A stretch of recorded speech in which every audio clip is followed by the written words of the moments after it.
बिस्मिल्लाहिर्रहमानिर्रहीम। अस्सलाम वालेकुम नाज़रीन, उम्मीद करता हूँ कि आप सब ठीक होंगे।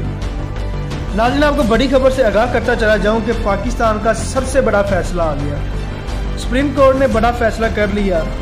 स्पीकर हफ्ते को इजलास तलब करेगा, अदम एतमाद पर वोटिंग होगी। हर तरफ हलचल मच गई है।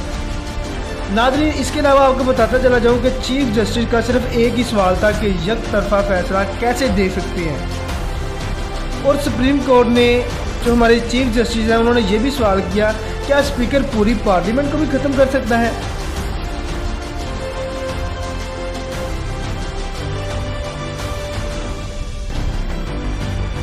इसका फैसला आपने करना है नाज़रीन कि इसमें कितनी सदाकत है और कितनी सदाकत नहीं है। क्या ये जो सुप्रीम कोर्ट की तरफ से फैसला आया ये ठीक है?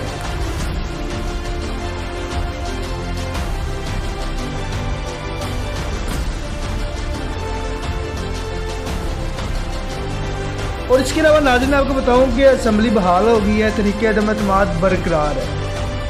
अब तहरीक अदम एतमाद को कोई भी नहीं रोक सकता।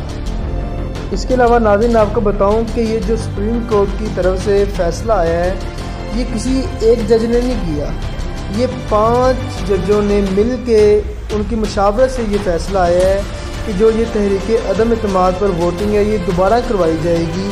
ये जो असम्बली ने तोड़ी की थी ये फिर से बहाल कर दी गई है। बाकी आप अपनी राय से मुझे कमेंट सेक्शन में ज़रूर गाइड कीजिएगा।